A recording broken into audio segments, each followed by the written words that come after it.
Donc bonjour à tous. Alors aujourd'hui dans le RDV, je reçois un champion olympique en la personne de Patrice Garande. Bonjour Patrice. Bonjour. Alors Patrice, je vais commencer cette interview comme je le fais pour toutes les personnes que je reçois. Patrice, vous êtes né où et quand? Alors, je suis né le 27 novembre 1960 à Oulin. Oulin, c'est dans le Rhône, c'est une ville à côté de Lyon. D'accord. Alors Patrice, comment elle vous vient cette passion pour le football? Ah, écoutez, elle me vient, je dois avoir eu ça de naissance parce que dès que je suis marché, et je tapais dans un ballon. Donc, depuis tout petit, j'ai eu un ballon dans les pieds et puis cette passion a toujours existé. Donc, très très tôt, j'ai eu envie de devenir un joueur professionnel parce que j'avais la chance aussi dans ma jeunesse d'avoir un oncle qui m'emmenait voir tous les matchs de Lyon. Et voilà, donc j'ai tout de suite su que je voulais faire ça. Vous êtes supporter lyonnais au départ? Là, c'est la seule équipe que je voyais, donc oui, évidemment, j'étais un supporter de Lyon, je voyais tous les matchs. Je suis allé voir une finale de Coupe de France, ça doit être en 71, je crois, à Colombes. Lyon contre le Stade Rennais, donc oui, jusqu'à ce que je découvre la S Saint-Etienne, puisque à 14 ans, j'ai été faire un essai là-bas. Et voilà, je dis toujours que je suis stéphanois d'adoption, parce que voilà, à 14 ans, je suis parti à Saint-Etienne, et donc voilà, je suis tombé amoureux des Verts, et au départ, je suis lyonnais, et j'allais voir tous les matchs de l'Olympique lyonnais. Il y a une attache particulière, non, avec Saint-Étienne parce que vous avez été formé là-bas, vous y avez joué. Il y a vraiment une attache quand même, non? Ah, pour moi, c'est un club qui est mythique, c'est un club où j'ai vécu des années fantastiques, j'y ai fait toute ma formation, et j'ai découvert cette ambiance, j'ai découvert Geoffroy Guichard. Le premier match que j'ai joué tout gamin, c'était en Védrino, le match de Coupe d'Europe contre les Glasgow Rangers. Donc c'est quelque chose qui marque. Et puis après, j'ai vécu toute ma jeunesse, l'adolescence là-bas. Au départ, à l'époque, on ne pouvait pas signer des contrats avant 16 ans. Donc la première année logé chez l'habitant, j'allais à l'école, je m'entraînais la semaine en cadet avec M. Olexiac, le papa de Thierry Olexiac, et l'adjoint de Christophe Galtier. Et puis ensuite, je suis rentré au centre de formation tout en étant scolarisé mais sans contrat. J'étais simplement logé. Et après, j'ai signé un contrat à 16 ans d'aspirant. Donc j'ai eu aussi la chance de vivre toute l'épopée des Verts de l'intérieur en étant sur place, en voyant tous les matchs, en étant au centre de formation avec Laurent Rousset, avec Paganelli, avec Jean-Louis Allon, avec voilà, toute une génération, Jean Castaneda, voilà, tous ces gens-là. Donc forcément, moi j'ai été marqué par ça et je dis que j'ai vécu à la fois ma jeunesse jusqu'à 18 ans et une carrière là-bas, j'ai tout vécu à Saint-Etienne. Pour moi, je me considère comme Stéphanois d'adoption. D'accord. Alors, vous avez joué attaquant. Comment ça se Oui. décide ce poste pour vous? Je sais pas, moi j'ai toujours joué devant, particulièrement dans l'axe, numéro 9. Moi je me définis comme un buteur, j'étais un buteur. Alors aujourd'hui on parle plus des attaquants avec des joueurs polyvalents qui peuvent jouer partout, côté droit, côté gauche, dans l'axe.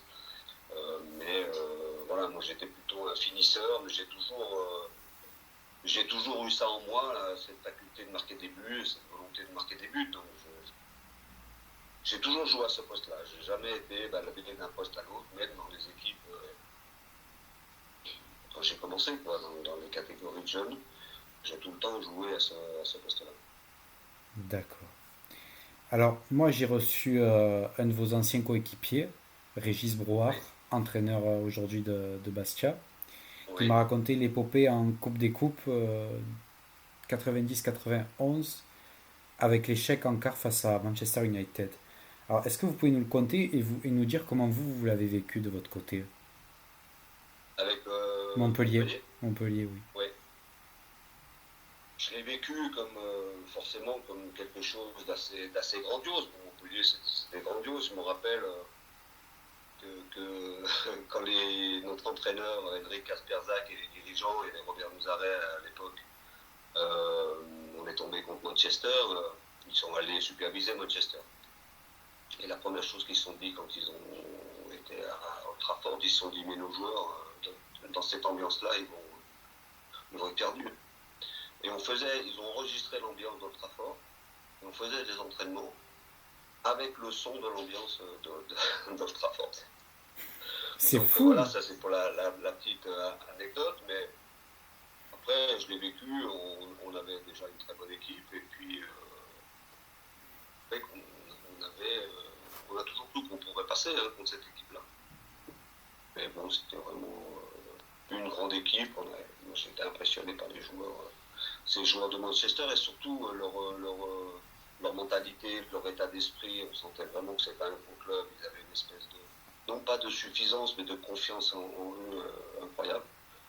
Bon voilà, ça reste un des grands moments du club. D'accord. Alors, moi, il y a une année avec laquelle je veux revenir dessus. Pour moi, en ayant lu un peu votre carrière, c'est votre meilleure année. C'est l'année 84.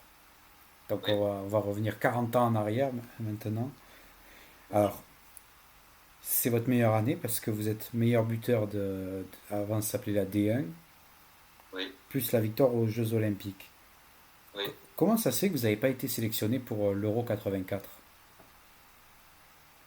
Bah, écoutez, il y avait déjà du beau monde dans la sélection de l'Euro, mais effectivement, cette année-là, si on resitue le contexte, déjà, le fait d'être devenu meilleur buteur, ça faisait 12 ans qu'un Français n'avait pas été meilleur buteur du championnat de France. Il y avait toujours des étrangers qui finissaient meilleur buteur. Le dernier,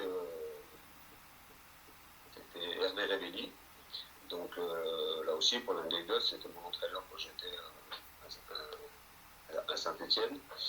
Donc, voilà, j'ai fait cette année-là en finissant meilleur buteur. Et puis, il y avait deux sélections. Une sélection pour l'Euro 84 et Michel Hidalgo n'est pas sélectionné pour cet Euro, mais voilà, m'avait permis avec Henri Michel d'être sélectionné dans l'équipe olympique. Alors j'en ai pas du tout, ça m'a pas du tout vexé, je ne l'ai pas du tout pris en bras, j'ai vécu une aventure exceptionnelle, enfin c'est la plus grande aventure de ma vie, les Jeux Olympiques c'est quelque chose d'exceptionnel. Et puis c'est toujours pareil, pour resituer aussi les choses dans le contexte, déjà on a été la première équipe qui va rappeler une médaille d'or. Euh, C'était fait aussi assez rare dans le sport français, enfin dans le français, on est parti là-bas en annonçant qu'on voulait gagner la médaille d'or.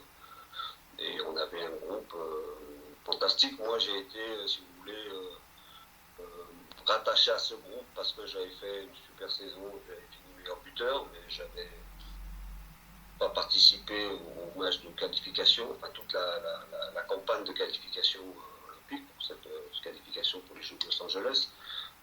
J'avais participé à un seul match, le dernier, mais j'ai tout de suite senti que ce groupe c'était un groupe hors du commun, et on a vécu sur le plan humain une aventure avec un entraîneur qui malheureusement n'est plus là aujourd'hui, avec Henri Michel, qui était un guide fantastique, sur le plan humain, un homme extraordinaire.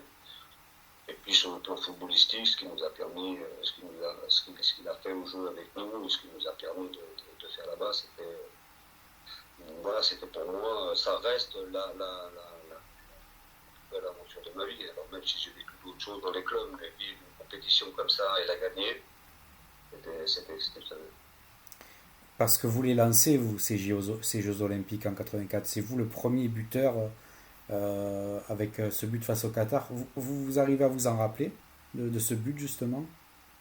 Je crois que c'est un but de la tête sur un Oui, centre, je ne sais plus de qui, mais c'est un but de la tête. C'est un match où on a eu beaucoup de mal. On a dû faire 2-2, de je deux, crois, oui. de partout. Comme souvent dans des compétitions comme ça, à l'entrée, ça n'avait pas été fameux. Mais ensuite, je dirais qu'on s'est puis l'autre équipe, je ne me souviens plus qui c'était en poule. Mais oui, alors c'est vrai que ce premier match titulaire, j'ai marqué et j'ai eu une blessure. Donc je n'ai pas joué le match d'après. C'est François Brisson qui m'a remplacé. Et je crois que c'est lui, il a marqué 2 buts le match d'après. Et en fait, il n'est plus sorti de l'équipe, donc j'ai vécu cette aventure en participant au match. Je rentrais comme ça pratiquement à tous les matchs.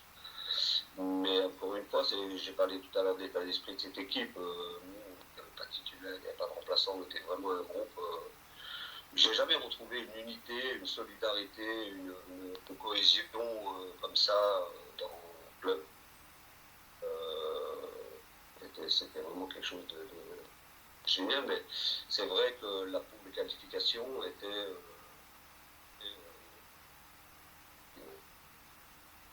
Et vous remportez la finale face au Brésil. Comme quoi. Oui, mais moi, le match qui me reste le plus en mieux, alors évidemment, c'était l'apothéose, hein, le Brésil, c'était quelque chose. En plus, je crois qu'à l'époque, on avait battu le record de spectateurs au Rose Bowl de Pasadena, il devait y avoir 103 000 spectateurs pour un match de foot. Alors, c'était pas des connaisseurs, hein, les Américains, il y avait des chandelles et tout, ils se levaient, enfin, c'était pas, voilà, c'est pas une ambiance exceptionnelle au niveau du foot. Mais le match le plus difficile et le match qui m'a le plus marqué, parce que c'était vraiment à la fois un grand match sur le plan d'intensité, sur le plan du rythme, sur le plan technique, mais aussi il y avait beaucoup de duels, c'était très agressif. C'était en demi-finale contre la Yougoslavie. Ah bon. Bon, à l'époque, À c'était les l'époque, oui. Yougoslavie. Bon, ils avaient des joueurs, on connaît tous la qualité des joueurs yougoslaves, mais là, c'était vraiment un match terrible. C'est un réel Terrible, étape. et le fait de les battre et d'aller en finale, ce match-là me reste vraiment en mémoire parce qu'il symbolise aussi pour moi tout ce qu'était cette équipe. Une équipe qui lâchait rien, une équipe de copains, une équipe où tout le monde se battait les uns pour les autres, et dans la difficulté, dans des matchs compliqués, face des adversaires très très très très forts. À l'arrivée, on arrivait à passer parce qu'on avait quelque chose en plus. Et racontez-nous un peu comment ça se passe autour de cette compétition. Il y a de l'engouement quand même autour de votre équipe parce qu'on vient quand même d'être champion d'Europe. Et là, on enchaîne avec les Jeux Olympiques. On est 2 fois champion, champion d'Europe, champion olympique. Il y a quand même de l'engouement autour de vous? Alors, pas trop. C'est un petit peu mon regret. Je trouve qu'on ne parle pas assez de nous parce que ce qu'on a fait, c'est un exploit. Mais après, l'équipe de France a été championne d'Europe en France. Donc, c'est normal qu'il y ait un engouement et c'était la première fois. Donc, voilà, c'est normal que ça reste dans les esprits. Nous, on était aux États-Unis. Donc, si vous voulez, il y a à la fois pendant la compétition et après la compétition, puis après toutes les années qu'on suivi. Pendant la compétition, on n'avait aucune pression, il n'y avait pas de presse, il y avait un journaliste qui nous suivait, on n'avait pas les journaux, donc voilà, on avait vraiment l'impression de faire le tour, d'être entre nous, une pression du public, médiatique, voilà, simplement cette volonté de faire quelque chose ensemble. Voilà, et après, quand on a gagné ça, moi je me suis surtout rendu compte, à mon retour, quand j'ai revu justement une rétrospective des jeux et tout, de l'impact que ça a eu en France. Surtout après qu'on se rend compte. Sur le moment, on était juste heureux et très fiers d'avoir gagné cette médaille d'or parce qu'on l'avait annoncé au départ et qu'on avait réussi à faire. Après, je dirais que, si vous voulez, on n'a pas trop parlé de nous, on ne parle pas trop de nous, sauf tous les 4 ans, on rappelle qu'on on a gagné en 84. Donc là, aujourd'hui, je ne veux pas dire qu'il y a un grand engouement autour de nous, mais disons qu'on est un petit peu, si je parle à titre personnel, un petit peu plus sollicité parce qu'il y a les JO qui sont en France. Mais, donc voilà, mais ça n'a pas eu l'impact qu'a eu le titre de champion d'Europe. Parce que ce titre de champion d'Europe, il a généré aussi derrière d'autres victoires. Il y a eu des victoires, tout ça, parce qu'il faut. Avant 84, si on regarde bien l'histoire du foot français, le foot français n'avait rien. Et il il a fallu l'avènement de certains clubs, dont la Saint-Etienne, qui ont décomplexé un petit peu le foot français vis-à-vis du foot européen. Et puis au niveau de l'équipe nationale, l'arrivée de M. Stéphane Kovacs, comme ça je l'analyse, pour moi a été aussi le déclencheur de quelque chose. Michel Hidalgo, qui était son adjoint, qui a pris la suite, après a pu tirer la quintessence d'une génération fantastique avec Platini, voilà, tous ces joueurs-là, le carré magique, enfin voilà, tout ce qu'ils ont fait. Et après, il y a eu une certaine continuité. Kovacs, Hidalgo avec Henri Michel qui était son adjoint, Henri Michel qui a pris derrière. Et il y a eu, voilà, il y a eu des choses. Le français aujourd'hui fait partie vraiment de l'élite mondiale, mais à ce moment-là, c'était pas le cas. D'accord. Mais les jeux qui viennent là en France, ça va être autre chose. L'engouement qu'il va y avoir, chez nous, on est en France, les joueurs de l'équipe de France olympique qui vont faire les Jeux et qui, évidemment, avoir pour mission de gagner la médaille d'or, en tout cas, j'espère qu'ils vont avoir cette ambition-là, ils vont subir une pression terrible. Il y aura à la fois un engouement terrible derrière eux, qui va être fantastique, mais là, il y aura le public, il y aura la presse, il y aura tout ça, on sera chez nous, donc tout sera soumis à toute une médiatisation qu'il faudra maîtriser. Et je pense surtout qu'ils vont vivre quelque chose de fantastique, parce que, encore une fois, je le dis, les Jeux Olympiques, c'est énormissime. Vous pensez quand même qu'il y aura de l'engouement autour de cette équipe de France chez eux? Parce que j'entends pas trop le. Fantastique pour les Jeux. Et dans chaque discipline, il va y avoir un engouement, il va y avoir des gens de tout le pays qui vont venir soutenir leurs athlètes. Bien sûr, moi je suis sûr que les stades vont être pleins. Et pour l'équipe de France, partout où elle va jouer, les stades seront pleins. Après, c'est à elle aussi de fédérer autour de. Il faut que cette équipe, elle soit évidemment compétitive. On a tous les joueurs qu'il faut pour le faire. On a un entraîneur qui a été choisi aussi pour ça, Thierry Henry. Après, il faut qu'elle soit, parce que le public français marche aussi comme ça, il faut que cette équipe, elle soit aimée. Il faut qu'elle ait le potentiel pour remporter cette médaille d'or. Et il faut qu'elle soit aimée. Elle va être aimée par le comportement des joueurs, elle va être aimée par la qualité évidemment de ce qu'ils vont produire sur le terrain, puis elle va surtout être aimée si elle gagne. Il faut également qu'on nous apporte les joueurs, parce que 4 ans avant, enfin à Tokyo, il y a eu un Oui. problème, c'est que beaucoup de joueurs n'ont pas pu y participer. Ouais, alors ça m'a beaucoup choqué à ce moment-là. Mais je crois, moi, que c'est parce que on se rend pas bien compte de ce que c'est le Jeux Olympiques. Évidemment, pour un footballeur, la plus grande compétition du monde, c'est la Coupe du Monde. D'accord. Mais les Jeux Olympiques, c'est tous les sports, tous les pays. C'est un mélange culturel et sportif exceptionnel. C'est pour ça que, bon, évidemment, quand je parle des Jeux, je parle de la compétition en elle-même, ce qu'on a vécu. Mais quand on était au village olympique, vous côtoyez des athlètes. Enfin, moi, j'ai des images. Voilà, j'ai vu Carl Lewis à 15 mètres de moi, j'ai vu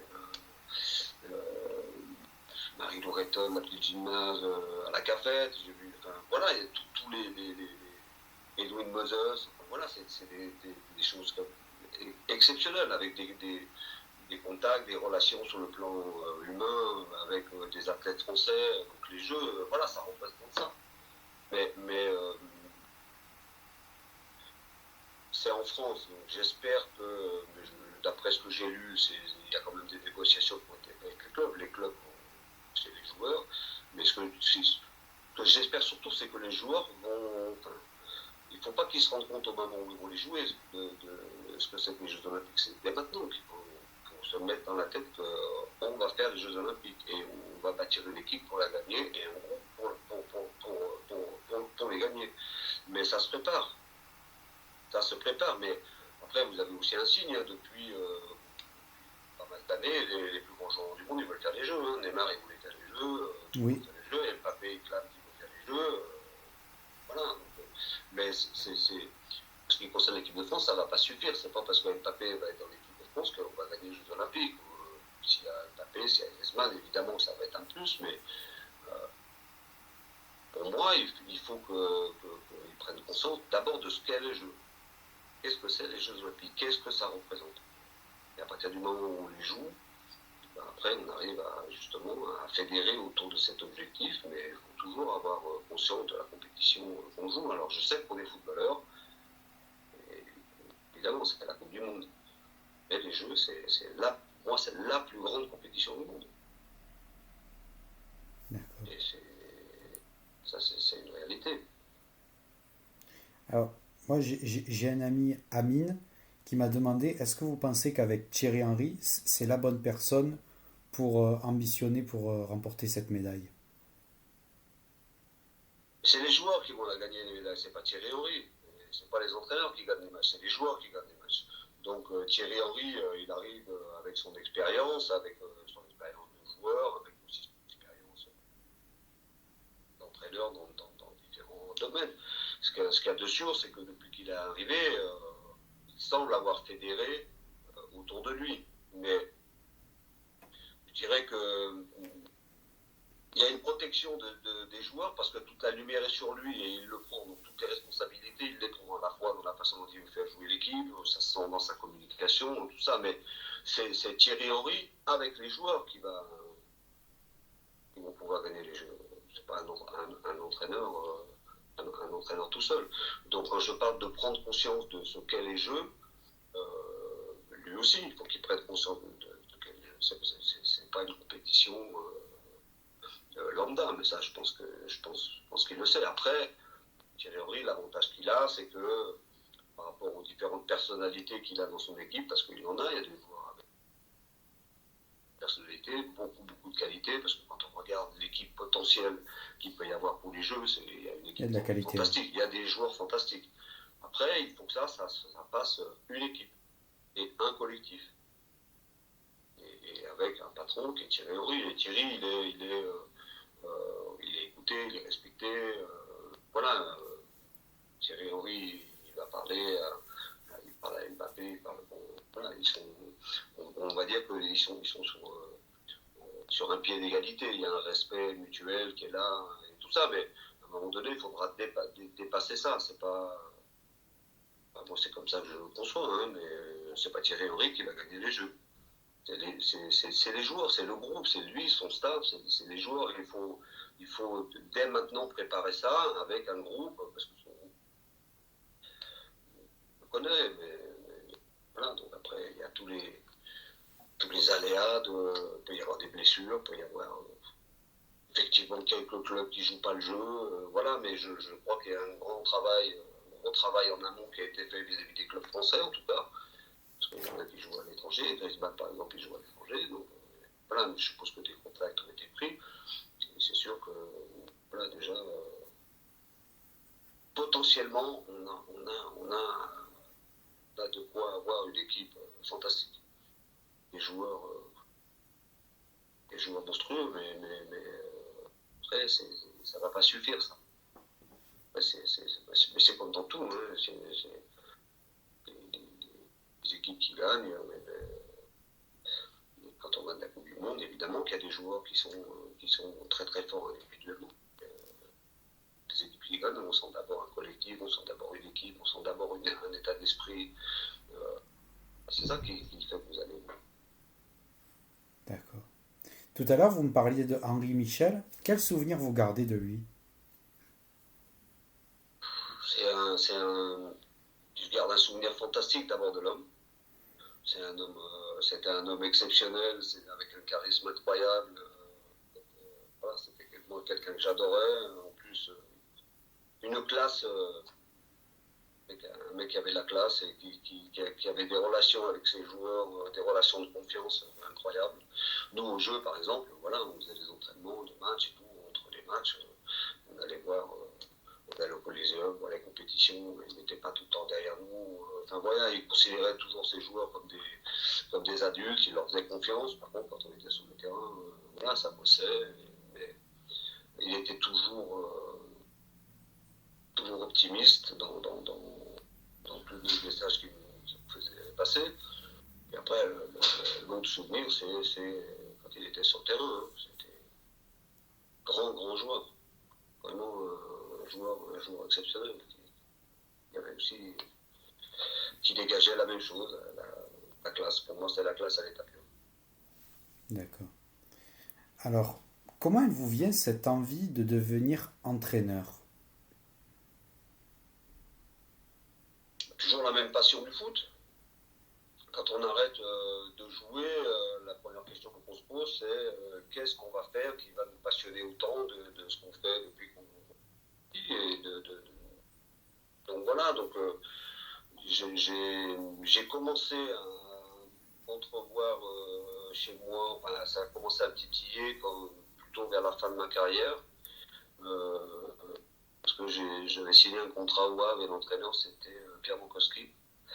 Et Pierre Mokoski, dans cette équipe du Havre, il y avait beaucoup d'anciens, entre guillemets, enfin, des gens qui avaient pas mal d'expérience, Philippe Mahut, Christophe Tournel, d'autres. Et Pierre, il avait une relation avec nous, on parlait beaucoup en dehors lors des entraînements, enfin voilà. Et c'est le premier qui m'a laissé penser, qui m'a fait commencer à penser à ça. Et puis quand j'ai arrêté ma carrière, lui, il était entraîneur à Caen. Puis il m'a appelé pour me demander si ça me plairait d'être son adjoint. Parce qu'à travers les discussions qu'on avait eues, ben voilà, il avait aussi peut-être senti ça. Et puis j'ai dit oui. Et puis ça a commencé comme ça. Donc d'abord dans un rôle d'adjoint, puis ensuite dans un rôle de numéro 1. Mais après, c'est toujours la passion qui nous anime. La grande différence, c'est quand on est joueur, passion du foot, on est acteur, on est sur le terrain. Après, quand vous êtes entraîneur, vous avez toujours la même passion, mais vous la vivez par procuration. Vous la vivez à travers votre équipe, vous la vivez à travers vos joueurs, vous la vivez ça. Et puis c'est un autre métier, mais bon, ça reste le foot, le match, la compétition, voilà, toutes ces choses-là, enfin, tout. Ce qui m'a toujours animé depuis que je joue au foot. D'accord. Alors, j'avais une autre question d'un de mes amis, parce que nous, on est de Marseille, enfin, ça s'entend à Hein? l'accent. Un peu. Et en 2015, vous battez par la même année deux fois l'OM de Bielsa. Oui, Et la deuxième fois, ce qui se passe, c'est que Marcelo Bielsa démissionne. Alors, oui. vous, comment vous l'avez vécu cette soirée de votre Mal. côté Après, camp? non. Alors franchement, alors, pour le Stade Malherbe de Caen, c'est deux matchs contre l'OM de Bielsa. C'est évidemment des faits marquants, mais euh, c'était des matchs qu'on avait vraiment préparés. Après, moi j'adorais Marcelo Bielsa. Alors après, comment vous dire, je trouvais que c'était un entraîneur qui collait parfaitement à l'OM, mais son équipe prenait des risques incroyables. C'est-à-dire que nous, bon, Marseille était plus fort que nous, il n'y avait pas photo, mais dans la préparation de ces matchs-là, l'objectif c'était d'abord de résister à un pressing de fou, mais surtout, c'était, comment je peux dire ça, c'était une équipe qui était souvent en déséquilibre, même tout le temps en déséquilibre. Donc il suffisait qu'on arrive c'était comme ça qu'on a préparé le match, à faire trois passes de suite pour ressortir même au milieu. Et on se retrouvait, je me rappelle, il y avait une boula qui jouait, il était toujours 1 contre 1. Donc voilà, notre idée c'était ça. Résister, mais surtout quand on avait le ballon, d'être capable d'enchaîner 2-3 passes pour sortir de ce pressing. Et après, on avait des boulevards. Mais ça reste pour nous des moments fantastiques. Vous imaginez, c'est un Malherbe qui va à Marseille, qui va on l'a fait deux fois. Et même quand il était à Lille, on est allé gagner aussi à Lille. Donc j'aimais bien jouer contre Bielsa, c'était compliqué. Mais voilà, c'était surtout vraiment profiter de cette folie dans le jeu et de ce déséquilibre permanent de ces équipes. Après, pour répondre plus précisément à votre question, j'ai été un petit peu frustré à la fin du match quand on a gagné 1-0, je crois, quand il Oui, démissionne. oui. Parce que après il est allé en conférence de presse, donc moi j'y suis pas allé. il a fallu que j'attende 1 heure. Moi, on n'était pas au courant. On est venu me dire, parce qu'habituellement, à l'extérieur, c'est des entraîneurs visiteurs qui commencent en conférence de presse, parce qu'après, on prend l'avion, tout ça, puis après, l'entraîneur local, il y va. Donc là, j'y allais pas, j'ai dit, mais il n'y a pas de conférence de presse, et puis d'un coup, il y a quelqu'un qui vient, qui dit, Bielsa vient de démissionner. Je ne croyais pas, je dis, voilà, c'est quoi le bordel, c'est pas possible. Voilà, donc c'était un petit peu. Donc, si vous voulez, pour un club comme nous, c'était. Notre victoire, elle a été un petit peu occultée Oui. par cet événement-là. Alors, voilà, je peux comprendre, mais donc il y avait.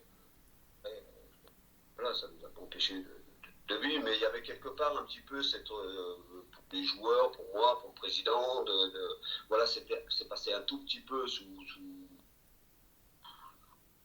silence, quoi. Ça a été à peine, voilà, on avait gagné à Marseille, mais bon, voilà, l'événement, c'était pas le fait que Marseille ait perdu le match ou que Caen ait gagné le match, parce que, mais de toute façon, on est un petit peu habitué, même si ça, c'est particulier, mais quand vous êtes entraîneur d'un petit club, entre guillemets, et que vous gagnez, vous faites un résultat contre Paris, vous faites un résultat contre Marseille, c'est jamais vous qui faites le résultat, c'est les autres qui ont perdu le match ou qui n'ont pas joué à leur niveau. Mais ça on a l'habitude. Mais là, pour dire ça, c'était tout le monde, moi-même, j'y croyais pas. Parce que les raisons, on les connaissait pas. Donc, parce qu'il a perdu contre Caen, il n'a pas démissionné parce qu'on l'a battu quand même. Voilà, déjà, j'avais pas cette prétention-là. Après, quand il a exposé tous les griefs et tout ça, bon, on a compris, mais on a eu quand même cette frustration je pense que le club, les joueurs, moi, on aurait mérité d'autres considérations de cette victoire que voilà. Mais bon, Qu'un après, pétard mouillé. il y a des événements dans la vie qui font que voilà, et là-bas c'était vraiment un événement pour les supporters marseillais, une catastrophe. Parce qu'il était adoré, il était adulé là-bas. Il l'est toujours. Hein. Oui, il est toujours, parce que je pense que, vous savez, moi, le foot, pour moi, c'est un vecteur d'émotion. Pour moi, le foot, c'est d'abord des émotions, c'est comme dans la vie. La vie beaucoup est vécue si on a des émotions, qu'elles soient bonnes ou moins bonnes, mais moi, je fonctionne comme ça. Puis ça, il donnait des émotions aux gens. Il avait sa personnalité d'abord, puis sa façon de faire jouer son équipe, son expression sur le banc, moi, je trouvais que la personnalité, sa perception du foot collait parfaitement à À l'OM. Marseille, oui. Mais bon, voilà, alors après, je comprends que ça a été un traumatisme. Hein. J'imagine les gens dans le stade qui apprennent ça, ils sont. Je sais pas, Je sais pas si vous connaissez un célèbre supporter de l'OM qui s'appelait René Malville, qui est décédé, paix à son âme. Oui, Il oui, a, ce jour-là, ce soir-là, il était en chemin, il rentrait chez lui. Il a failli avoir un accident et je crois qu'il a eu un accrochage en voiture parce qu'il a entendu à la radio. ouais. Voilà, il a entendu. Ouais, mais parce que non, mais après, pour l'OM, ça a été ouais, un cataclysme. Hein. C'était, voilà, parce que rien ne pouvait. Après, comme on n'était pas à l'intérieur, après, bon, voilà, on a vu la suite. Hein. Et on reproche les griefs, le contrat. Lui, il avait des contrats, il faisait 50 pages, ces contrats. Donc, il avait donc voilà, mais c'est vrai que c'était. Mais bon, après, pour revenir au match, ça reste à la fois un souvenir merveilleux pour tout le monde. Parce qu'en plus, nous, dans ces déplacements-là, on est des partenaires, donc voilà, donc quand on est de l'OM, avec une victoire, donc il y avait beaucoup de fierté, beaucoup de joie chez nous, mais avec quand même voilà, cette petite frustration voilà, que cette victoire-là n'ait pas été, allez, on va dire, médiatisée ou commentée un petit peu plus, voilà, l'affaire Bielsa, si on peut l'appeler comme ça, a occulté tout le reste, quoi. Oui, parce que en plus de ça, vous êtes un habitué un peu des plutôt bons résultats parce que vous aviez, je crois, fait un match nul contre le PSG. Oui, on s'est maintenu 2 années suivantes contre le PSG. Oui, On s'est voilà. maintenu une année là-bas. Euh, faisant match nul et on s'est maintenu une autre année chez nous en faisant un autre match nul. Donc, ouais. Ben, le PSG, le Stade de Caen a une histoire avec le PSG. On a fait aussi un match où on a fait aussi un match nul. Je crois que c'est 2 partout. C'était Laurent Blanc qui était entraîneur à l'époque et Laurent Blanc, bon, à l'époque il n'y avait que 3 changements. Il a fait ces 3 changements à la mi-temps, je crois, pour je ne sais plus pour quelle raison. Et puis il y a eu des blessés. Ils ont fini le match à 9. Ils ne pouvaient plus faire de changement. Et on a égalisé à la fin sur un coup franc de Hervé Basile. Donc il se passe toujours quelque chose contre les grands. Bon, après, on a C'est pris la des magie temps du aussi. foot. On a pris 6, on a pris. Oui, non, mais après, c'est. Alors, vous êtes passé au TFC. Il y a eu une déception d'être limogé à ce moment-là, avec le TFC. Ça a été terrible. J'imagine, ouais. Parce que je ne l'ai pas compris, mais c'est encore une blessure qui n'est pas enfermée. Parce que même si moi je n'ai pas eu le bonheur de connaître ce public et tout, puisqu'on était en plein Covid, mais parce qu'on avait fait une saison exceptionnelle, mais pas pour un penalty. Parce que si ce penalty sifflé à Nantes, encore faut-il le mettre, mais s'il y a 2-0, voilà, on monte. Mais ça reste. Ouais, j'ai encore du mal à en parler parce que ça reste encore une mission très, très profonde. Pas de problème. Et votre dernier club, ça a été Dijon. Et je crois qu'avec Oui. Dijon, il y a eu, enfin, vous n'êtes pas quitté en bon terme, il me semble, non? Ah non, non, alors pas du tout. C'est simplement, quelquefois, vous savez, vous allez dans des clubs. Moi, je suis allé, on est venu me chercher à Dijon, il fallait sauver le club. Je suis arrivé après la 5e journée, ils avaient pris 1 point en 5 journées. Donc l'objectif, c'est de sauver le club, ça a été fait. Mais très très vite, j'ai vu que. En fait, moi, personnellement, j'ai décidé à la retraite que je ne resterais pas. Donc voilà, parce que ça ne me correspondait pas et parce que je trouvais que tout le monde n'avait pas la même vision que moi de façon d'aborder les choses. Donc voilà, même si il y avait un président avec qui je m'entendais très bien, un super mec, et puis on passait de super moments, mais voilà, après on peut aussi avoir des relations d'amitié, on peut dire, avec quelqu'un, et puis dans le travail, ne pas être totalement en phase. Donc moi j'avais décidé, j'avais prévenu ma famille, tout ça, mes proches, que je ne serais pas. Et puis après, justement, pour permettre à tout le monde de faire des choses, être surpris, 3 mois, 2 mois avant la fin, donc j'ai dit à mon président que je ne resterais pas. Donc voilà, il le savait, ça lui permettait à lui déjà de pouvoir chercher un entraîneur. On l'a dit aux joueurs, j'ai expliqué aux joueurs, voilà, pour qu'il n'y ait pas de problème non plus, parce que là, dans un club, les fins de saison, les joueurs, ils ont besoin de savoir aussi, il y a des agents, il y a des joueurs qui sont en fin de contrat, donc ça permettait à tout le monde de pouvoir travailler sur la saison prochaine avec le plus de sérénité possible. Voilà, mais je ne suis pas parti du tout fâché, quoi. Voilà, c'est simplement que. Parce que bon, évidemment, les présidents, quand ils prennent des entraîneurs, ils choisissent leur entraîneur en fonction de critères qui sont bien précis, mais les entraîneurs peuvent aussi choisir leur club. Vous pouvez aussi.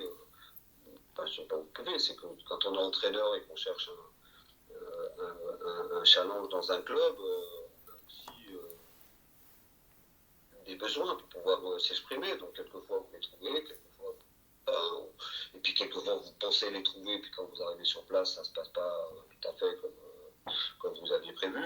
Et puis, c'est vrai aussi dans l'autre sens. Hein, les prennent des entraîneurs parce que pour telle et telle raison, puis quand des entraîneurs sont là, ils s'aperçoivent que c'est pas tout à fait ce qu'ils espéraient. Donc, voilà, c'est l'histoire du foot. Mais non, je suis content de ce qu'on a fait à Dijon. Et puis, après, c'est pas du tout méchant ce que je vais dire, mais bon, là, après, ils sont descendus. Hein. Les quelques points les points de désaccord qu'on avait, c'est que j'avais pas raison, mais en tout cas, l'année d'après, le club est descendu.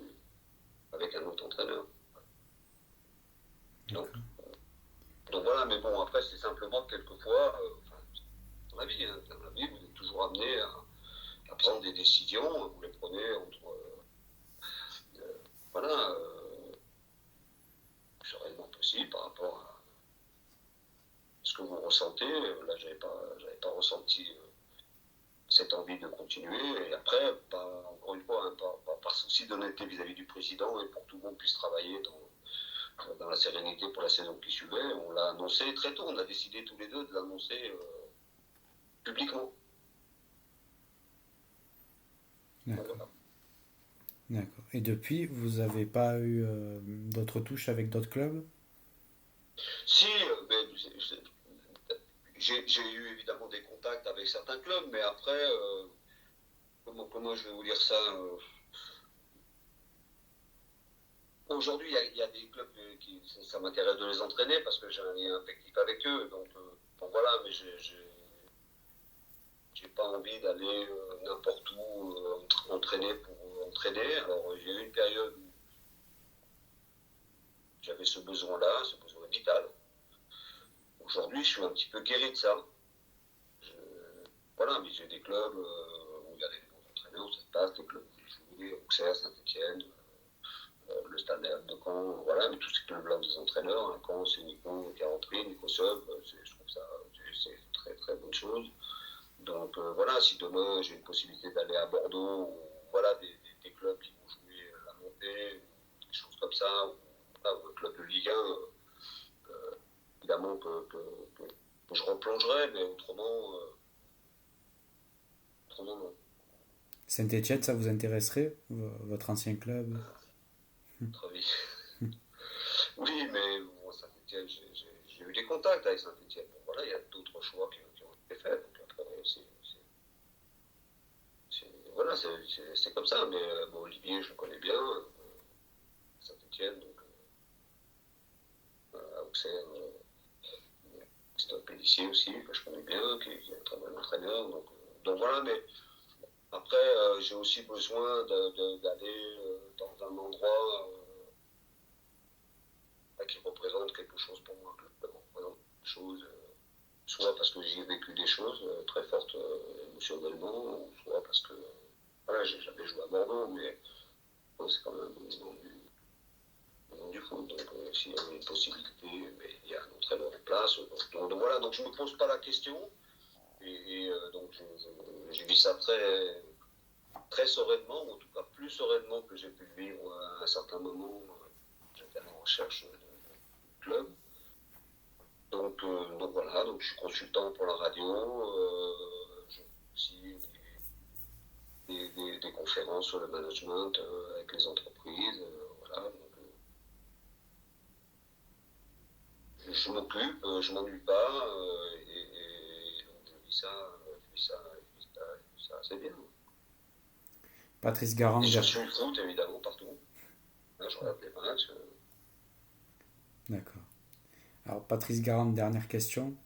Quelle personne dans votre entourage vous me conseillez d'interviewer? Dans mon entourage, Dans votre entourage, oui. Enfin, je veux dire, ancien sport, ancien joueur, entraîneur.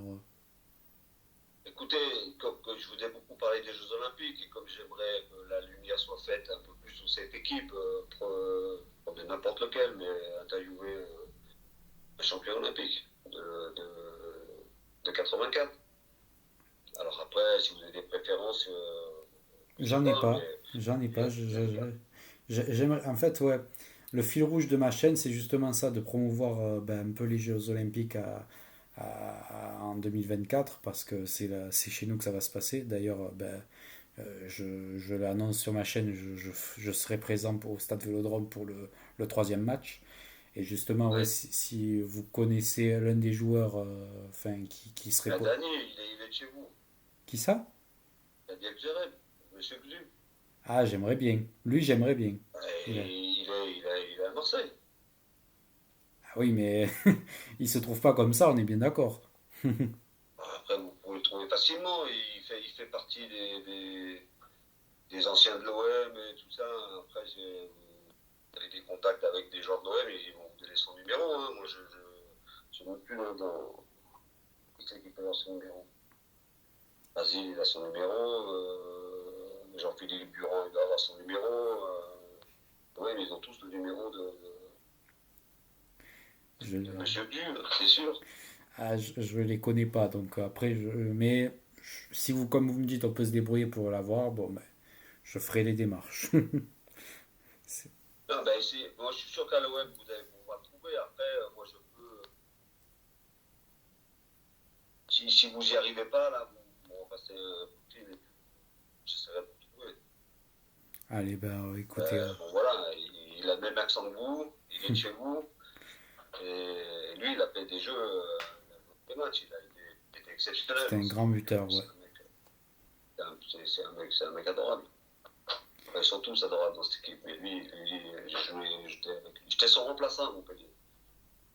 Eh Quand on m'a ben, recruté à Montpellier, c'était pour être le remplaçant de M. Blu. Donc, voilà. eh ben, écoutez, l'invitation est lancée. J'espère qu'il acceptera. En tout cas, moi, j'ai été très content de vous rencontrer. Je vous souhaite le meilleur pour la Merci. suite, de retrouver un club au plus vite, parce que vous le méritez amplement. Et écoutez, prenez soin de vous, et je vous souhaite encore le meilleur. Eh ben, écoutez, c'était un plaisir. Merci Un bon beaucoup. moment. Passez une bonne soirée, merci. Merci. Au Aussi. revoir. Et bon jeu. Ok.